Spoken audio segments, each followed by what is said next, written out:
Everyone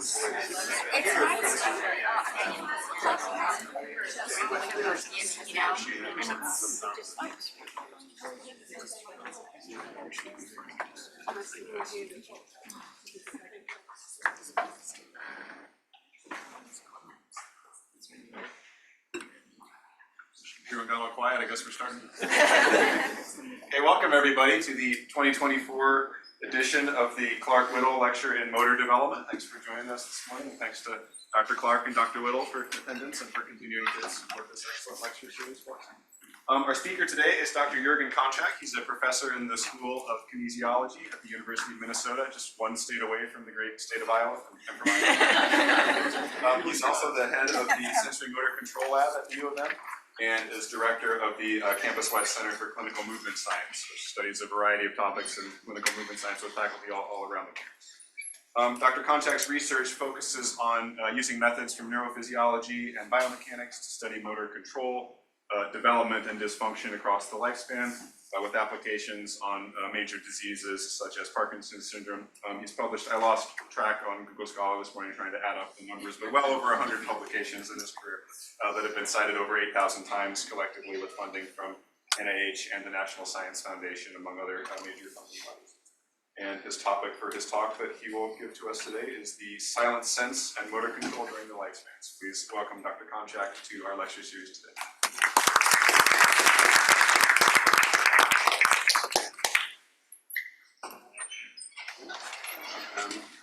Thank you for the nice introduction.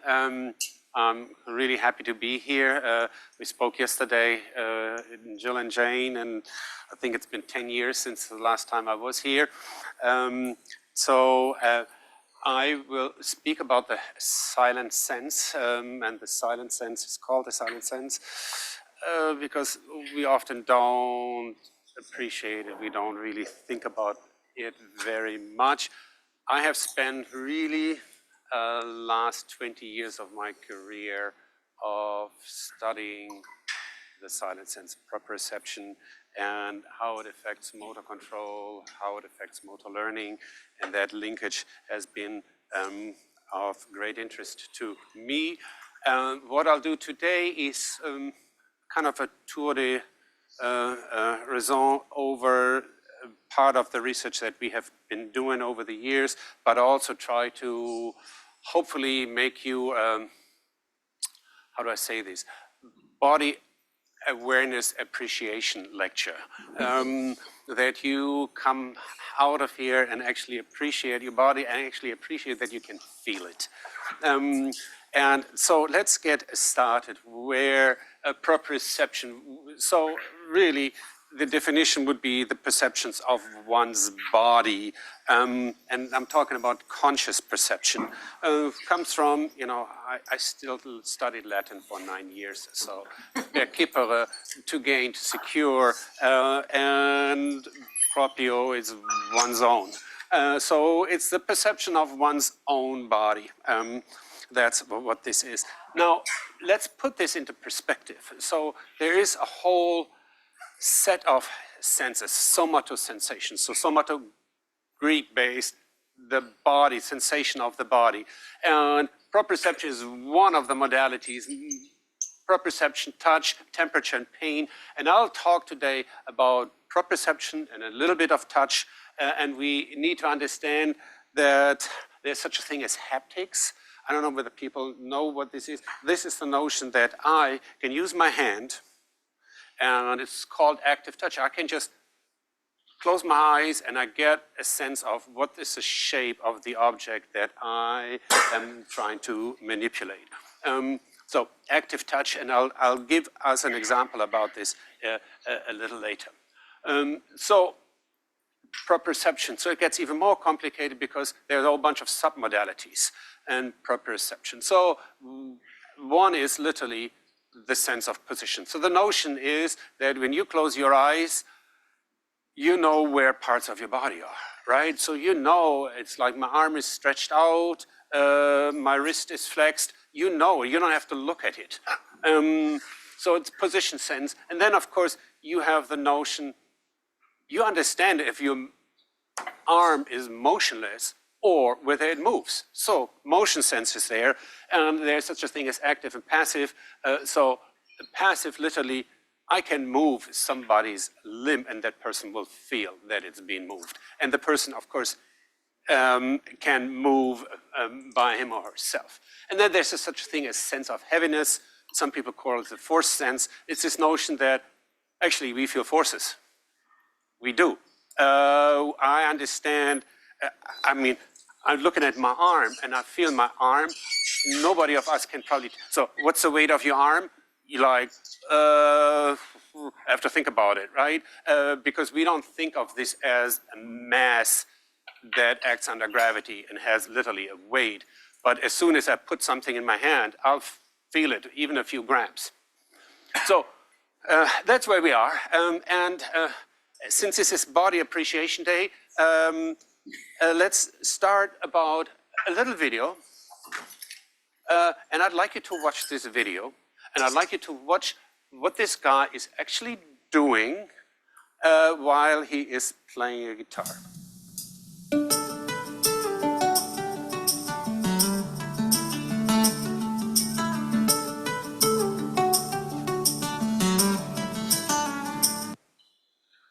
Very brief, you know, nice music, we can play this longer. And so what happened? So this person plays music, and what we see is he doesn't look at the strings.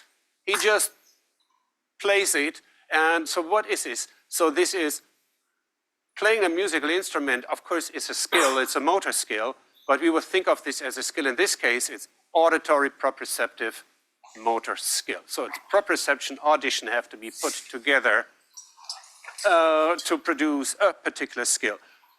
Now, since this is an engagement lecture here, I'd like you to do this thing. No. You close your eyes. You close your eyes and you will do finger to thumb. And you go back and forth and try to speed up. How quickly can you do this? Okay, I mean, from what I've seen, people are doing okay. I didn't see any grave neurological dysfunction here. But now let's look at the next video. Look at this person. Tries to do finger to thumb opposition. So this is Ian Waterman. Ian Waterman was a 19-year-old butcher at the Isle of Jersey. Wakes up one morning and has lost sensation of his body from the neck down. Doesn't feel his body anymore. Basically a peripheral neuropathy induced by a virus. And this person is now in his late 60s, basically lived with this. And you can just see here, this very, very simple task, can't do it. Can't do it because literally you have a motor control system that can initiate movement, but it's no longer purposeful. I'll show you another clip here of him. Ian was determined to walk again. He knew he could never rebuild his damaged nerves, so somehow he would have to bypass them. If he was to regain any control over his limbs, he had to forge a new link between mind and muscle. But how? The first big thing was to try and get myself to sit up, but it's difficult now to remember exactly how it was and to portray that.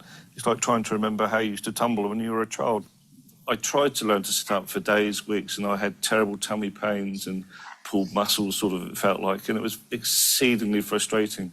I've been sitting up all my life until that point, and suddenly I was deprived of the simple act of just sitting up. Eventually, Ian began to sense that the solution might lie in some hidden part of his mind. He had a hunch that if he could visualize a movement, he might, by sheer force of concentration, make his body perform it. I remember tensing very, very much the tummy muscles and just sort of sitting up, and I would fold up in the middle and just never gets anywhere. But after a lot of practice and a lot of effort, I actually learned this technique to just sort of like lift the head, move the shoulders forward and sit up.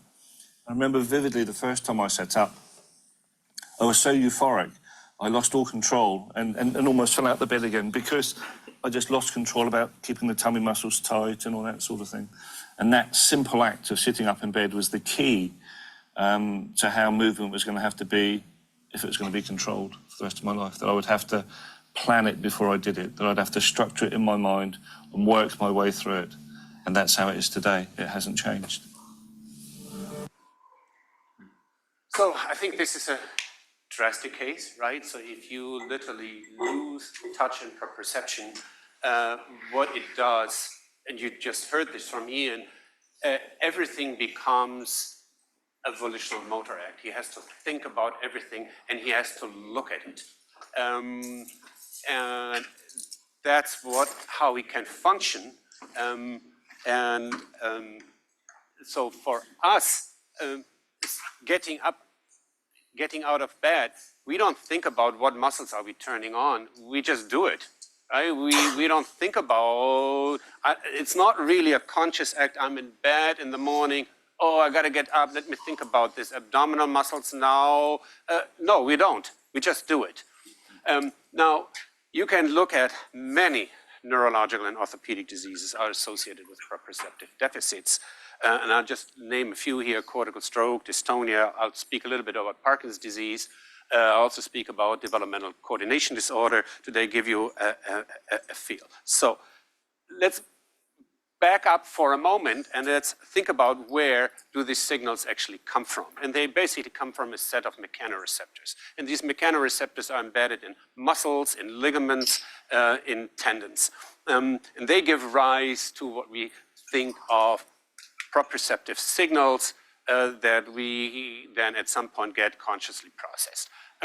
So if you're thinking about the spindles or GTOs, Golgi tendon organs, really respond to stretch of a muscle.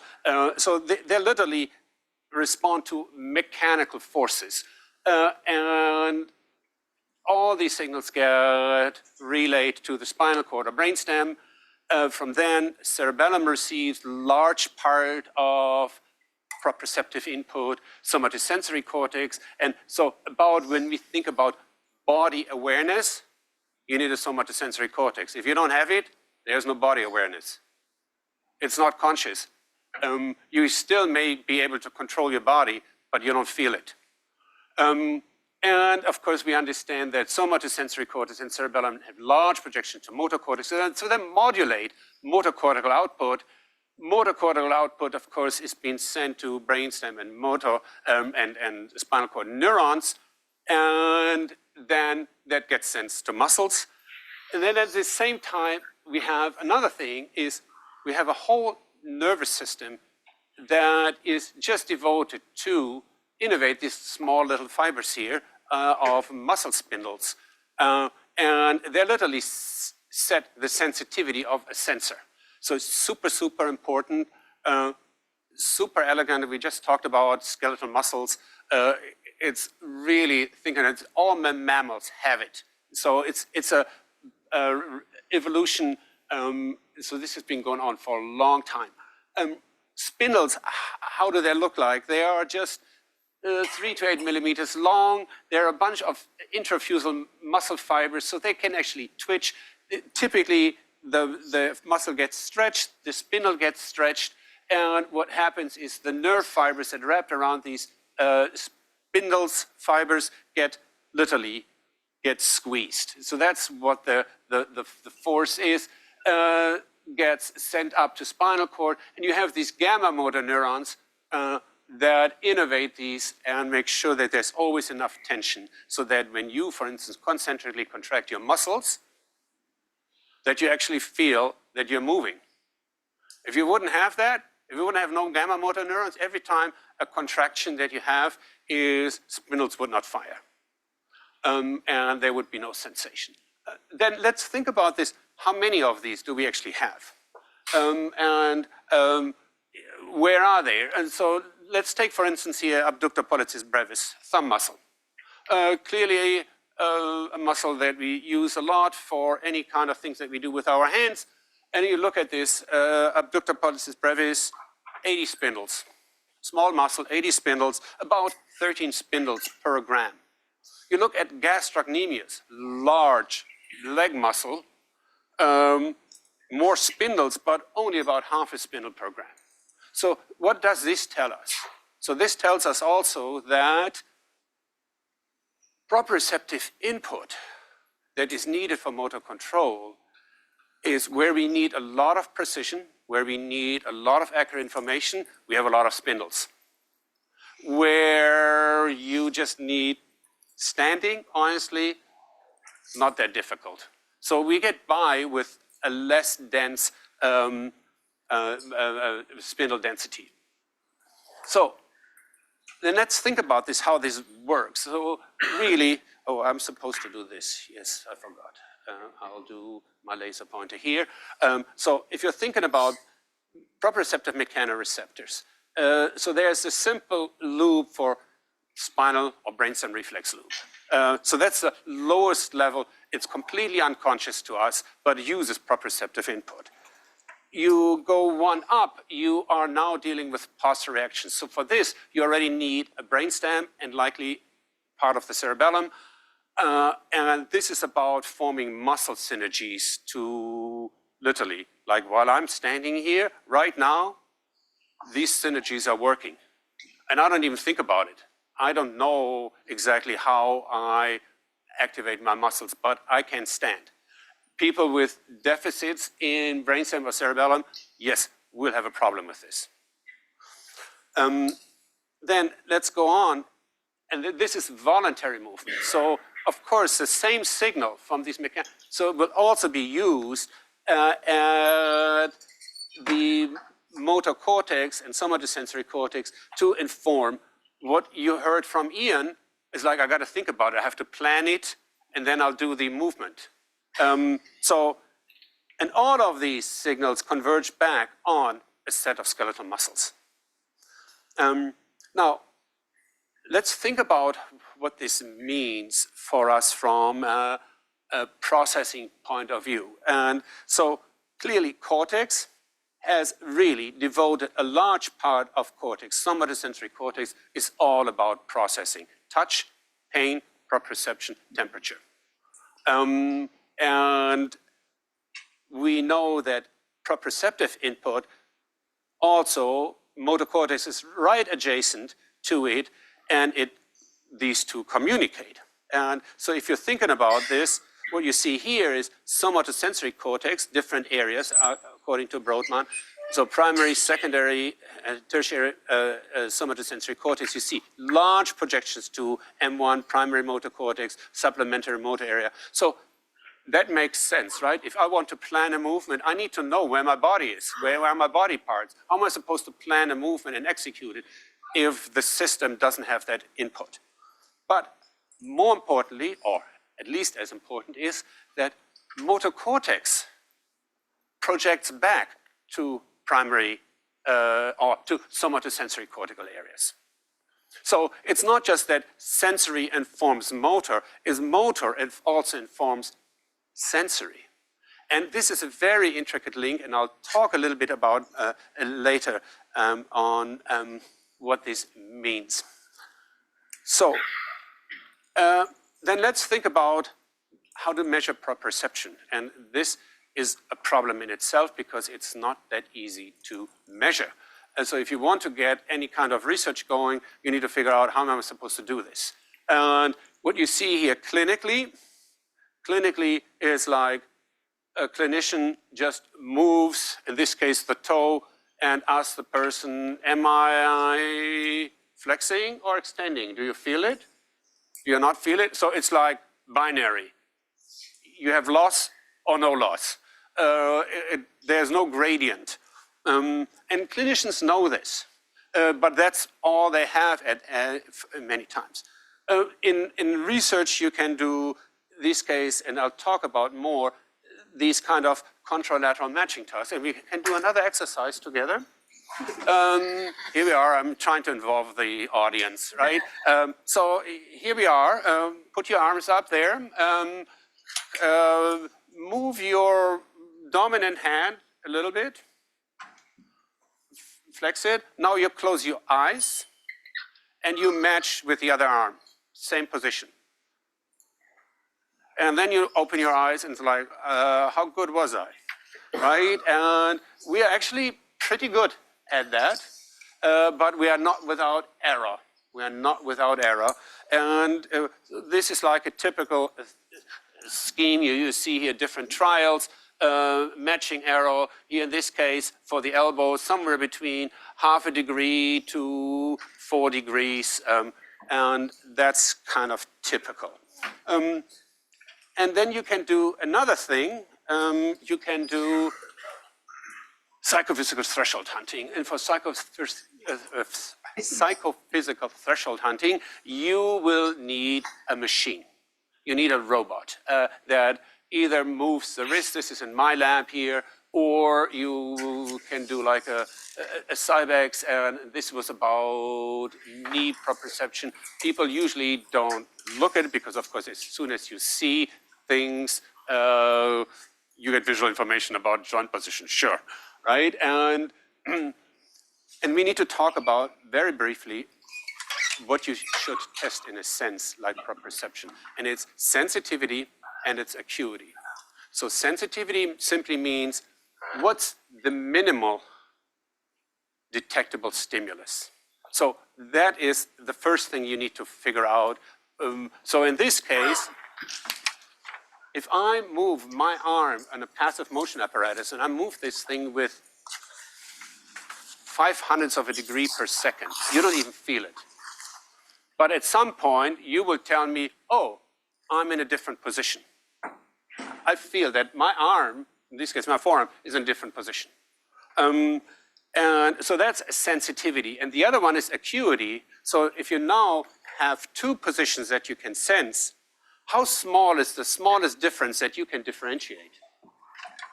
And that gives us another value trying to understand what a sense is. The acuity of a sense, super important for control. Because ideally, you have high acuity. If you have high visual acuity, it's better than low visual acuity because I can see better. The same thing will be for proprioception. Then what we typically then do, people go through a bunch of these trials. So I'll give you one position, another one. I move you to a slightly different position. So it's kind of like with the wrist robot, move maybe 15 degrees, move back, move to 20 degrees. Which one is more flexed? I ask. So you give me a response. And we do this for about 20 to 25 trials, 30 trials, and you're ending up with a set of correct responses. You tally all the correct responses, and then you fit a psychophysical function. And what this is look like, and you're going to see a whole bunch of these today, 50%, so if you have a judgment of 50%, it's guessing, right? I mean, 50-50. If you are at 100%, if that's the stimulus size difference, 100%, I know, I'm always correct. And 75%, at 75%, that's what we would call the threshold. So in this case, 2.5 degree would be the threshold. And then if you look at 90 to 60, that range, so the slope of this curve tells you something about the certainty of their judgment. So if you have a very steep slope, you're super, super certain about your judgment. If it's very flat, you have a very variable response, and sometimes you're correct, sometimes you're not, a much more variable response. So accuracy is really a function of bias and precision. I'm using these terms from now on. And bias measure would be threshold, precision measure would be uncertainty area. So now let's talk about some real questions related to this. So how does it actually develop during childhood? What do we know about it? And when does proprioceptive function become adult-like. I can tell you skeletal muscles, spindles, they work at birth. They're there. And a baby does have muscle tone. If there would be no spindles, no tone. So some of that hardware is perfectly there at birth. And it has to be, because if it wouldn't be, we would literally not be able to function. Or what we would consider motor milestones, you would never reach them. So then let's talk about this position sense, development of position. So we did this experiment, tested over 300 children and adults. I'll tell you later how we got 308 children in a single study. That's another story for itself, but we did. How does this look like? So we basically did this matching task. And you see this matching task, person, here you see the experimenter moves the forearm, and in this case, the child participant tries to match that. And we had like different targets, 10 degrees, 40, so basically from a flexed position at 30, extending 10 degrees, 30 degrees, or 60 degrees. We build this thing so that it's really geared to the anthropometrics, because clearly a 5-year-old and a 70-year-old, very different bodies, very different body anthropometrics. You can't have just one device. There's no one size fits all. You really have to adjust it. We could adjust it here to shoulder width, so to make sure this works. So now let's look what we find. So let's look at bias. So different early childhood, middle childhood, late adolescents and adults. And so this is 0. 0 would be you're perfectly matching. You're perfectly matching. If it's negative, you're undershooting. If you're positive, you're overshooting. And you see this is the distribution. And these are 5-year-olds, 5 to 6-year-olds. And you look at 5 to 6-year-olds, 2 adolescents, about the same. So it tells you really bias by 5 years, they're there. So this has to happen earlier, and really we don't have any data, because this kind of experiment you can't do with a 2-year-old. Will not work, literally will not work.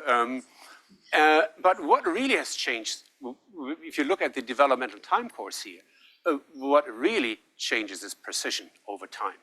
So that means is they become much more consistent in their response. That's what happens. So it's not that they can't feel it, but if they get repeatedly exposed to the same stimulus, they are not as consistent in their response. They're more variable. And that variability over age, that's what really makes the difference between an adolescent, an adult, and a 5-year-old. Okay, so first take-home message. Becomes adult-like bias for position sense by about age 5. And what we have is that precision develops into late adolescence. So you may say kindergartners are, in terms of limb position sensing, as good as adults. It's the consistency that changes. Okay, so now let's switch gears and let's talk about motor dysfunction and proprioception. And we'll do this now also in development, and I will talk about DCD, developmental coordination disorder, so children that we know have a motor coordination problem. And so what's the relationship between motor dysfunction and proprioceptive function in children with DCD? I had a doctoral student, Yiting Zhang. She's now back in Taiwan as a professor there now. And we basically looked at wrist position sense. And we had this kind of machine built similar to, but this is all about wrist matching. And she literally took this to Taiwan. Taiwan, I did not know this either, is one of the countries that very critically scans kindergartners for DCD and get them early into programs and into intervention programs. So this was the device. So it's basically a wrist matching device where we have a bunch of encoders, so we can basically measure this. So same kind of thing, an experimenter moves you to one position and you trying to match contralaterally, and we can move in half-degree increments. That's why you have these little pins here and you see all these holes. So it's a nice device, same kind of setup. You make out some reference and some comparison stimulus. So the reference may be 20 and comparisons would be always larger than 20 degrees. Person has to say which position is further away. So very simple psychophysics. Again, by now you understand we're ending up with thresholds and uncertainty areas. So how does it look like in children with DCD? So if you look at this J and D threshold, the just noticeable difference threshold, so a measure of acuity, and you map this against MABC2, so this is a standardized test to measure motor performance in children with DCD. And this is a subscore, the manual dexterity score. What do we see? Let's do this first. So this is the control group, this grayish area, and you'll see this is the maximum of the control group. This is the median of the control group. And you see that some children with DCD are in there, but you see also the majority of these children are above the maximum of what we see with typically developing children. And so if you then form the sensitivity function for each group, you see what this means in terms of bias. So you see these functions here for the TD and for the DCD children. Oh, sorry, I always forget to, I'm supposed to do this here. What you see is here, the threshold for a TD, typically developing, is about 2 degrees. So think about this, what this means. What does 2 degree mean? It means I move 20 degrees with my wrist, and within 2 degrees, I'm good enough to sense. So anything between 22 or 18 degrees, I know exactly which one is larger and which one is smaller from the extent. So, and you see this with the DCD children is about double. It's 4 degrees. May not seem to be a lot, but now think about what this means for motor control. If you have a system, in this case wrist movement, and you want to do precise wrist movement, and you have an uncertainty of 4 degrees, that's a lot for any kind of precise movement. So it makes a lot of sense that these children have problems. They can move, but they have problems to be precise and coordinated because this is just one joint. Now think about this, what happens if this is joint, this joint, and this joint, they're all affected. Huge impact on coordination, has to be. So in this case, yes, 13 out of 20 exhibited thresholds, huge effect size, D 1.16, for those who like statistics. So really what we could show, yes, they have a proprioceptive deficit, these children. You can also now actually just do the dexterity scores against the J and D threshold. Larger scores is better performance, lower score, poorer performance. And what do we see here? What we see here is, again, a nice correlation between the MABC2, the manual dexterity one, but you even see this for the balance scores. They correlate. And so what we basically can see is that these thresholds was negatively correlated, and it tells us something about that fine motor and balance function. Yes, they depend on proprioceptive inputs. So what we can say, yes, I think we now know there is a proprioceptive deficit in children with DCD. We can measure this. Of course, there is a gradient. Not all children with DCD have a a proprioceptive deficit that we can measure. And the extent of motor dysfunction is associated with the degree of proprioceptive dysfunction. Okay, then let's move on and let's think about whether proprioception is trainable as motor function is trainable. So what does it do? Because of course, you learn a motor skill, you train a specific skill, you get better in a skill. What does it do to proprioception? Does it also get better in quotation marks? And can we measure this? Is it dependent on the activity? What is the stuff that you're doing? What is the skill that you're learning? Is it there? And we did another experiment. This is literally a master thesis of one of my students. And we looked at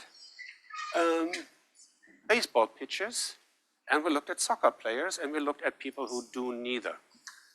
All young adults. And the notion was, okay, if you're looking at wrist proprioception, who is using the wrist? The pitcher, because they'll need to throw very precise.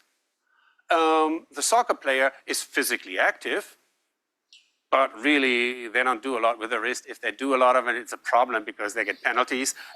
So they're not using their hands and their wrist as much. And we measured this same thing with the passive motion apparatus here, a little robot that we had built. Same kind of thing, you get moved, you get back, you get a different position, and you go through this psychophysical threshold hunting, and got the discrimination threshold area of uncertainty. By now you know this, you have seen many of these now. So how does it look like? This is how it looks like. Threshold over uncertainty. And if you look closely, here are all the baseball guys. Baseball guys, clearly higher acuity as a group, definitely. Some of them, look at this, I mean, half a degree from the range of motion of your degree, half a degree they can differentiate.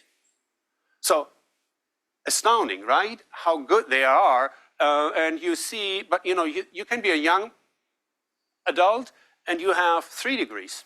So there is clearly a range of what we see. If you do the statistics, of course it comes out, the baseball group statistically significantly different from the control and the soccer players. So that tells us if you're physically active in a specific activity, you not only do you gain a motor skill, you also gain proprioceptive acuity.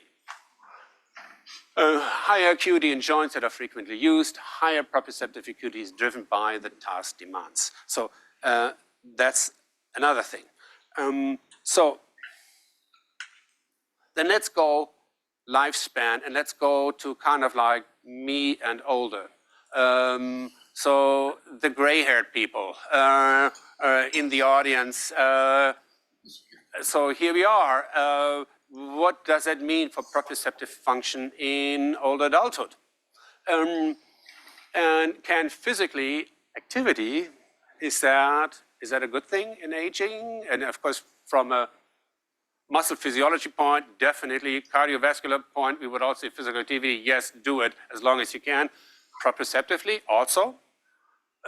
Let's look at this. So I'm going to give you an experiment that we published some years ago in Brain about haptic sensitivity in older adults and people with Parkinson's disease. For those who don't know much about Parkinson's disease, major neurodegenerative disease, second largest in the United States, 1.5 to 2 million each year, and has a bunch of cardinal symptoms, posture problems, resting tremor, as you can see here, rigidity. So upregulated tone tells you immediately, proprioceptively, something isn't right. Tonal control isn't working. Slowness, bradykinesia. We understand where it comes from. It's a substantia nigra in the brainstem. These cells are dying, and dopamine is no longer properly released, and this dopamine deficiency will cause these kind of symptoms. I'll be happy to talk a lot more about this, but I will not do this now. We can maybe do this afterwards for those who are interested. So, but what we know is people with Parkinson's disease have proprioceptive deficits. And my group, over these years, we have done a lot of experiments. We looked at position sense, passive motion sense, sense of heaviness, haptic perception. All of these are altered in Parkinson's disease. All of them are impaired. You can do levodopa therapy, meaning you can get dopamine replacement therapy. Will get you better motorically somewhat, restores proprioceptive acuity somewhat, but not perfect. DBS, deep brain stimulation, so deep brain stimulation of the STN will partially restore it, but not perfectly. So this is a paper that we published, and what did we do? Had 12 patients, 12 old adults, 12 young adults, and they were sitting, and there was a big kind of robot. They hold the handle of the robot, and the robot basically moves your hand in a curve. And then it gives you another curve, slightly different than from the first one, and you have to differentiate the curvature between those two. And we did this passively, where the robot literally moves you around this, and then we had an active one where you basically do a forced border, and people could just move it, and you could kind of, like me, moving around an edge, my hand. So that's how it felt. And we kind of measure this distance here, this linear distance LD, and this basically means you can have a very curved or less curved. And of course, if I make it smaller and smaller and smaller, at some point, you can't make the distinction anymore. Same thing, we looked at sensitivity and acuity. Here, this is what it looks like. Young group, older group, PD group, and this is here the stimulus difference. So how curved it can be. It's a larger number, more curved. And you see is that young, older ones, not as much than young, so there's already a difference. Parkinson's disease even more. So they need a larger difference to actually discriminate. And these are literally group functions. If you map them, you see it also. You see, again, the young adults clustering down here. You see the older adults, the blue group, somewhat around here. And you see Parkinson's disease really just accelerates this decline. And statistically, you can look at detection thresholds, definitely different. Now think about this, 16 millimeters. So that is already a big, much bigger curvature. And you see older adults and young adults for detection, about the same. Discrimination threshold, same thing. So you have an acuity problem and you have a sensitivity problem in this group. And you can look at passive versus active, same kind of thing. And you see PD, Parkinson's disease, just accelerates this decline in aging. So it's some form of accelerated aging. That's what it does proprioceptively. Then, this was a somewhat depressing story. Now let's go with a more positive story. And we measured angle position sense in older adults. And same thing, we had an apparatus built where you incline, same kind of procedure, you get different plantar flex positions and do that testing. By now you know how it looks like. You know, you get initial position, you have a reference, you move back to the initial position, you get a comparison one, and if the difference size is big, 6 degrees, 5 degrees, you're always correct, and at some point you start guessing. And then we'll fit our sensitivity function here, and there we are. Did this with some young adults, middle-aged and older adults, and the big thing is middle-aged and older adults, physically active. We scanned them, we screened them for being physically active. And what do you see? Bias for this, it's not significantly different. You look at here, the reference position, the larger position, largely overlapping. So we don't see literally, we don't see an age-related decline in this group. You look at precision, meaning how certain are you, and you look at these probability density functions, also overlapping, not different. So that's a nice story because it basically tells you that there's an age-related decline, yes, but it can be slowed with physical activity as long as you keep active. And we published this in this little paper here, actually 23, so it's not even that old. Yeah. Okay. Can one train proprioception as one can train the motor system? That's the next thing. And we kind of saw this with the baseball players. There got to be something there. And I'll give you one more example. We went through a whole set of studies on trying to understand how to train motor system and how it can be retrained. We did it in stroke, we did it in Parkinson's disease. And I'll want to show this. And what's the proprioceptive training? How does this affect motor performance? So what's the link again between sensing and moving, proprioceptive function and motor control? Again, we used the wristband and we did an interesting little experiment where we have the wristband and they basically did flexion extension movements, and you see this kind of screen, and I think I have another picture here, it shows it even more. It's basically a virtual tilting board. What happened is there's a little ball, you can kind of see it here, this virtual ball. As you do this or this, you tilt the board. So it's kind of a little computer game. And you're supposed to bring this into the target zone.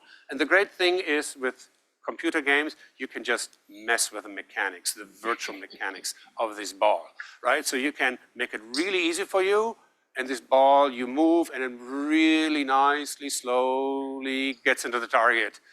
And as you get better at this, what we'll do is that ball will just zip, will down, and you have to correct.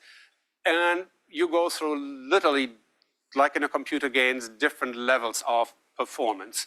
And we trained these people and did a sensory assessment, same thing that we did before. We did a motor assessment. So remember, this task it's a computer game. Continuous movement, and I'll force you to be more and more precise as you're getting better and better in your performance scores. So you really have to zone in into your proprioception. And now we'll basically do another task that was not practiced at all, same degree of freedom. You basically have to point to a target. Really simple, but same degree of freedom of the wrist. And so there's a pre-assessment. They practiced for about 45 minutes, so not a lot, 45 minutes practice. And then we did a post-assessment. And now let's think about 45 minutes of practice, really, this computer game. What does it do to motor performance? Yes, they get better, definitely. They get better. What does it do proprioceptively? Can we measure an effect? And here I'll show you. So this is proprioceptive threshold before, pre-test, post-test against each other. This is a line of equality, so this person didn't change. If you're in this lower triangle, which means you had a lower threshold after training. And so if you look at this, so before this person, 2.5 degrees and goes down to 1.6, 1.7 degrees, right? So what we see here, 45 minutes of practice, and you do see a real effect, very fast. And then this is the untrained motor effect. So they didn't practice this. They didn't practice pointing. And their pointing gets better. So this goes to this, what I showed you at the beginning, that somatosensory cortex informs motor cortex, but motor cortex also informs somatosensory cortex. And you get, literally, you move better because you train something else, but in the same domain. And you can see it here. It's there. You can look at this individually. Some people improved a lot, so these are all the individual values, proprioceptive threshold against movement accuracy error. So clearly some of them higher thresholds, some have lower thresholds, some larger error, some smaller error. So there's, even in these healthy young adults, is a variability. If you put this together and line all these vectors up to one origin, you see they're all ending up in this quadrant. So this quadrant would be no sensory and no motor learning, sensory but no motor learning, no sensory but motor learning, and this means you do have sensory and motor learning at the same time. That's what this clearly shows. It's out there. So single session will already result in short-term plastic changes that we can measure. Proprioceptive thresholds, improvements about 30 degrees, 30%. Movement accuracy, about a quarter. Very fast transfer of this. So I'm coming to the end of my lecture. Hopefully we'll have, then can digest this. I'm about 50 minutes, so I'm okay, so I have. So let's now, what have we learned? What have we learned? So we've learned that, yes, there's a very close linkage between proprioception and motor control, and honestly, this stays with us for all our lives. And it has to. We also showed you motor learning and proprioceptive learning are intricately linked. Actually, you can't have one without the other. It always is together. Of course, we understand it's essential for balance, it's essential for fine motor control, is always associated with motor dysfunction, and I showed you just a few examples. We've done this with people with cerebral dysfunction, we've done this with people with stroke, we have looked at people with laryngeal dystonia of laryngeal muscles, and you measure proprioceptive thresholds of the arm and they're affected. So there's a lot of evidence that this is out there. Proprioceptive acuity improves with practice, movement precision improves with proprioceptive learning. Time course, really, we understand haptic and proprioceptive acuity continues to develop into adolescence. But the first 4 or 5 years, really, in terms of bias, the ability to distinguish between two proprioceptive stimuli is already developed. We understand that there's a decline in age, and I can tell you also about, like spindles, very little aging we see. We see that aging at the time when their sarcopenia comes on, so later in life. But it's not like me, I'm probably still decent proprioceptively. So physical activity, and that's let's end with a positive note. Be active. Be active, and be active as long as you can, because there's another benefit. Proprioceptive function will stay with you. So last slide, I showed a whole bunch of experiments, and it's not all my work, so lots of people contributed to it. Here are people from my lab who graduated, who are now postdocs somewhere else or professors somewhere else, all over these years. And that concludes my talk, and I'll be happy to entertain any questions.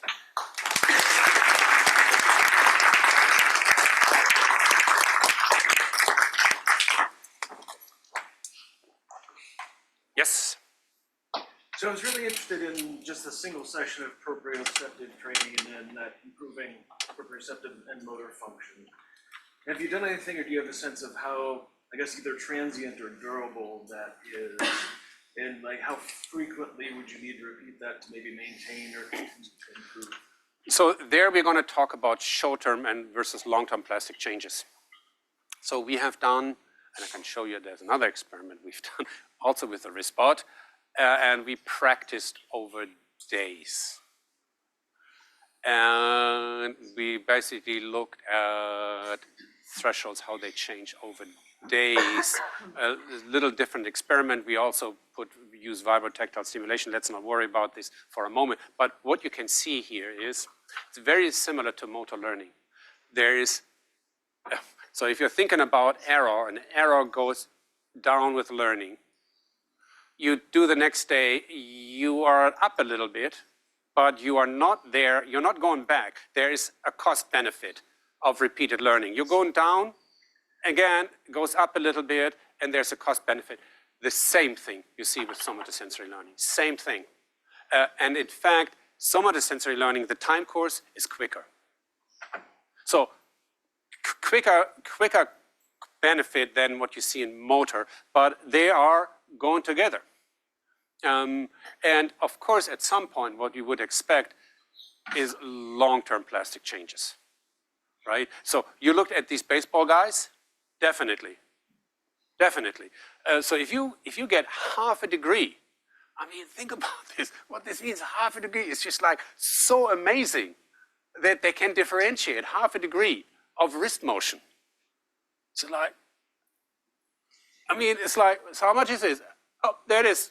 And you're like, nope. So that's what this is. Okay. Any other important questions? Or then any question.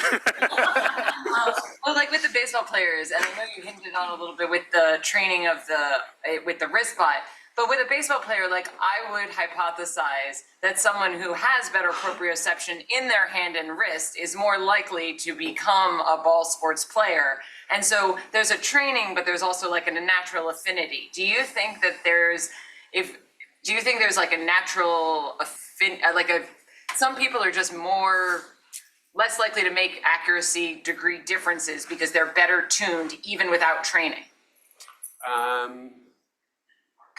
I don't know the answer, but my hunch is no. My hunch would be, so if you're really thinking about this, so your density, spindle density, and my spindle density is probably similar for abductor pollicis brevis as an example, right? Now, what you say, do you have a propensity to be more precise in your movements? So it's just like, it's a talent question, right? Are you talented to do certain things? That is likely driven. So here we are, early childhood. Early childhood will drive this. So if you give your child lots of opportunities to do stuff with whatever motor system, yes, it will be proprioceptively more attuned. And when it then is in kindergarten or in grade school and is doing some sports, will be better. Will be better. Because you already have a long-term, so there's already long-term potentiation is there. You have more, because at the same time you need to realize, here, A, I need the signal, and I want a precise signal.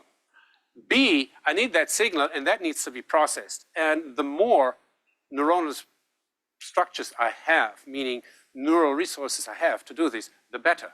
So you think two children exposed to the same stimuli growing up would be naturally the same Pretty close. skilled as... Yes. Wow. That's what that would be my prediction. Right. Jürgen, thanks for the presentation. And I had a thought related to the kind of work some of us in the department do. The relationship or the communication back and forth between motor cortex and somatosensory could be empirically quantified through coherence, EEG Yes. coherence, and also the directionality. Didn't show you this. We have done it. We have done it. Yes. I didn't show these data. Yes. Clearly, there's coherence. And is the coherence higher in people who have greater precision or accuracy change? That one we haven't done. We have looked at this in people with dystonia. Because they have a proprioceptive deficit. And is it low? And there you see what is happening. There you can definitely see that we didn't train them. We just looked at how they are. And they have heightened coherence. So coherence is higher. And what this does is, so in dystonia, and for those who don't know what dystonia is, so it's involuntary muscle spasm happening at some point, typically middle adulthood. Could be dystonia of the larynx. So could be dystonia of the neck muscles, could be dystonia of the hand muscles. And you look at these, and you look at abnormal control in these people, and it's definitely related to motor cortical output, and motor cortical output is definitely driven by somatosensory. So what they have, these dystonic people, you look at motor cortex, so if you look at motor cortical neuron at rest, here you are, motor cortex is working. You're slightly shaking your head, definitely is working. So what is happening? So there's a resting state, right? They all oscillate. As soon as you nod your head, I get a movement-related depression, because all of a sudden these neurons begin to fire and they are no longer synchronized. And what you see in dystonia is the synchronicity at rest is much higher. So the much more neuronal pools are together and they're just fired together. And that's why they drive up tone. And it kind of changes over time. And then you look at somatosensory cortex and you see the same thing. And we have done other things. We have done vibrotactile stimulation as a treatment for them. So we manipulate somatosensory cortex. You change activity in somatosensory cortex, whoop, you see a motor effect immediately. If you want me to, I can show you what this does to some people with laryngeal dystonia. It's just dramatic. So these people, they are like, it's really effortful. You put little vibrators on here, so you mechanically stimulate tactile and proprioceptive receptors. You give them a bunch of test sentences, and these people, like, some of them, it's just like there, and it's immediately. It's not like it doesn't have to build up over weeks or months, it's there immediately. And very dramatic changes that you can see, and tells you again this connection between proprioceptive processing, somatosensory processing, and motor output. You had a question, and then you. Awesome talk, thank you so much. I was wondering what you thought about someone that would be like training to use a new prosthetic or assistive device virtually, so they're not really moving as much. Or they are moving, but that's not as heavy, I guess, as heaviness isn't there. Would that matter? Say it again. So, sorry, yeah. So you have someone with a neuroprosthesis, or you have someone with a prosthesis. Sure, yeah. Or they're learning how to change a fuse box, but they're doing it with a virtual environment instead. So they're not actually making those exact same movements. It's not as heavy. Would that contribute to their ability to like transfer that? So is it some form of augmented reality? Is that what you're telling me? Yeah, they're just like moving a less heavy thing, I guess is my question. So like a disconnect between. Yeah, or like if I'm learning how to hit a baseball and I'm using a real baseball bat versus like a Wii remote controller. Okay, so biomechanics is important. Biomechanics is important. You got to move the masses. So yes, you can do this virtually, but it's different. And if you're thinking about proprioceptive motor learning, it's really about moving the masses. If you don't have that in a virtual environment, I mean, you can do certain things in virtual environment. You can certainly do things with augmented reality. That part, you can't substitute. Yeah. Okay, thank you. You had a question. Yeah, I'm coming at it from more like a sports medicine clinical side of things. I know when we do rehab for like athletes post-injury, you know, we do a lot of proprioceptive training and trying to do, you know, make sure they're very precise with different activities that they're doing. Do you have any recommendations? I know a lot of our students go into the clinical side of rehab as far as, and I don't know if this piggybacks on what Steve's question was, but sort of how long do you have to continue to train, and do you continue to make the tasks, I guess, more harder, I guess is probably the question there, but any just clinical recommendations? Yeah, so certainly if you're thinking about proprioceptive training for rehabilitation. It's the same kind of thing that I did with this balancing thing. We just did it in 45 minutes, but what you really have to do is you have to challenge the system. And of course, different athletes, different abilities, you understand all of this. You have to understand what is the, so think about ACL injuries, proprioceptive deficits, definitely. They have proprioceptive deficits, and part of it is because even endoscopically, where they go through the joint capsule. Joint capsule is rich in proprioceptive receptors. You damage this, you have a deficit, and it's there. And so the question is then, you got to train this. You have to retrain it, and you also. So in this case, if it's knee balance, you got to push this person to get into situations where this person gets increasingly challenged balance-wise. It's interesting, it seems like to me, is I feel like physicians need to hear this talk more, because I feel as if, you know, just like an ankle sprain, which is so common, but then you have proprioceptive deficits, and then there's very often times they don't require rehab, you know, like very oftentimes I'm telling students, ask for physical therapy. You need to ask them to prescribe physical But even some of that, literally, the good thing is you can do it yourself. Well, that's true. You can do it yourself. You can what to really do. build a program and challenge yourself, right? So this is about like, hey, I'm standing here. I'm closing my eyes. I'm still trying to balance. So I can literally do this by myself if I want to. We all know that, but the average person doesn't. So that's what the physicians could help with that. And I do get calls for exactly that reason, where people call me up and ask.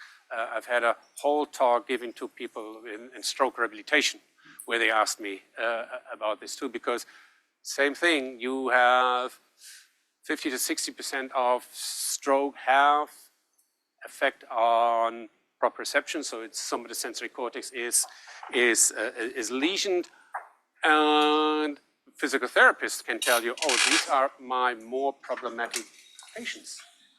It takes longer for them to recover. So they'll know this, but for them it's also hard to measure, right, to quantify this. But yeah. Fantastic talk. Coming back to the children's motor development. So, for example, the benefit from motor and sensory motor training in the adult and the children, which one improved faster? Say it again. So, which learning curve is quicker? Yeah. The proprioceptive or the motor learning? Adult. I think it depends on the skill that you do. Now also think about this. So the kind of stuff that I showed you here, is all single joint, right? So very simple, 1 degree of freedom. I didn't show you this. I have a whole bunch of other things. We looked at transfer of learning, because it makes a big difference, right? So you practice 1 degree of freedom. Sure, you get better in this 1 degree of freedom. So what? Right? And you can literally look at this other degree of freedom of the same joint. You can look at, I train your right hand for 2 days, and you will get better on your left hand. And I can measure this. And you didn't train anything. And you will actually get better proprioceptively and motorically. So just because we have, in this case, colossal connections, and literally these two brains, they'll communicate. And so you get an effect in a joint system, in a motor system that you didn't practice at all. And that's why I think it's so important. And here again, it's like early childhood education. You know, let them do many, many, many different things, because it will be beneficial for them, and it will be beneficial for them for the rest of their lives. That is so important. I'm asking because as a developmental biologist, there's a lot of plasticity happening out there, part of the cortex. Yes. This whole thing involves cerebellum. The cerebellum have a really protracted developmental curve. Yes. For a really, really long time. So does that mean that the plasticity window closes later? or does the training still apply? Plasticity window where? Are you now talking cerebellum or you're talking? Of the training induced? Because really, when I talk about long-term or short-term plasticity, it's about cortex. Because cortex at the end you need to do for any kind of voluntary movement. Now that you need cerebellar input, most definitely. Most definitely, because if you don't have that, you have another problem that we'll think about coordination, because that's what cerebellum, and think about this, there's this huge structure, 100 billion neurons, 5 times as many neurons than cortex. And what does it do? It literally gets all this proprioceptive tactile information, processes it. It's kind of like a motor coprocessor, brings it all back up to motor cortex. So it's super important, and it's super important for control, but it's also super important for learning, because that's your learning signal. If you don't get that, you don't learn. And some of these, you do this with cerebellar patients, they don't learn. They don't learn. And they'll know what they do. They get frustrated because they do not get better. And it's not because they're cognitively not there. It's just because they can't, that error signal is no longer there. You had a question. Yeah, and I apologize for coming in late, I had my own class. If kids or their families are not able to provide a great variety of activities in their youngest years, for whatever reason, does that window close? Can we still, as later child or adolescent or even into adulthood, can we ever make up that gap, or is there a window that closes? Like with language. Yes. You can learn Spanish as Yes. an adult, but you're gonna suck. You're not gonna sound like you're from Barcelona unless you learn it in very youngest years, if you don't normally speak Spanish. And probably something similar is there for a proprioceptive type of learning, but this is a much more basic form. So can I train you to be proprioceptively more acute? Yes, I can do this with you now. And literally we go through a training program and we'll measure progress over days. But then the same thing is, you got to continue, right? It's the same thing. If you don't use it, you lose it. And with this one-time training, this 45-minute, if I do the next day, it's still a little there. I'll do it the next day, it's very little. Third day, it's gone, right? So clearly, you got to continue. You have to do it over days, or weeks, or months. And whether you're an adolescent, whether you're a young adult, whether you're an old adult, you can still, that short-term plasticity and that change into long-term plasticity, it works. Don't get those critical These years. formative years, I mean, I sound like a broken record, I know. It's important. It's so important. You think about kids that grow up in deprived environments. Yes. Or kids that grow up in very low population density, or whatever, even if they're physically, physiologically, neurologically Normal, typical, yes, typical, exactly. still Yeah. gotta play. Yeah. Everything. Always. I mean, think about this. It's just so amazing. I mean, I'm always like, think about what little kids can do, right? It's just so amazing. If you just if they're practicing, I mean, think about 4-year-olds playing piano. And it's like, whoa. And actually, if you think about the dexterity that it takes for a 4-year-old, and they're there. They can do it. If you teach it to them, of course, if you don't teach it, then they don't, right? Okay. This has been really interesting. So the cerebellum, I'm interested in cognition and age-related memory loss. So the cerebellum is interesting because it's not just motor coordination. The cerebellum maps onto cognitive control areas as well. And I'm wondering if you have looked at your proprioceptive indices in older adults who have shown any cognitive decline, or have any like mild cognitive impairment, or are proprioceptive, because in Alzheimer's disease, for example, gross motor function is preserved longest as far as brain structure and function goes. But Because a lot of it is subcortical. You right. you don't need a big cortex for that. But what about proprioception? Have you noticed anything with people who have cognitive loss? I don't know much about it, I'll be honest. We have worked with, I work with a group in Germany who are cerebellum physiologists and ataxia specialists. And so there are clearly a group of people who have genetic deficits and get hereditary cerebellar ataxia. Very interesting with those people. They may not have a cognitive or a real pronounced cognitive deficit. They think their motor problem is higher. If you test some of them, you probably know Jerry Schmarman, you know that type of literature, and you can look for cognitive function. What we have done with these people, we've tried to train them proprioceptively. And you can train them. If they have some residual function, you can train them and they get better. If they have no residual function, if they have lesion of the cerebellar output nuclei, they're done. You can do as many practice as you want, they will not get better. And if you're thinking about this, so you have the cerebellum, cortex processes all this input, channels everything to a set of 3 nuclei on each side. And if they got lesioned, either tumor resection or as part of hereditary ataxia, done. All the output up is no longer working. And then they don't learn, they don't recover.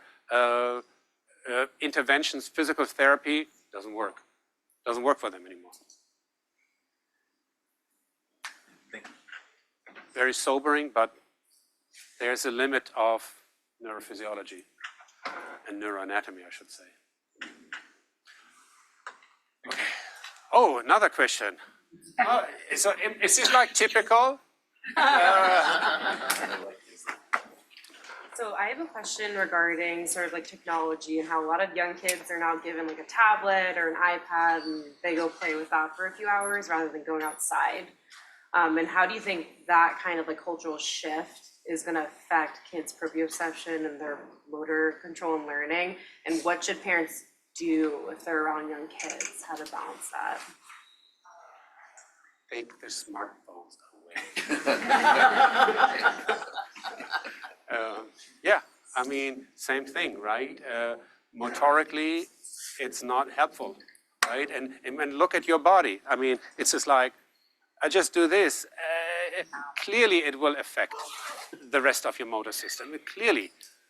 So, and here again, I mean, disuse is a problem. And it's whether this we're looking at skeletal muscle system, we're looking cardiovascular, we're looking proprioceptively. It's a problem. So, short answer. Okay. Our speaker. I'll be there. Thanks so much.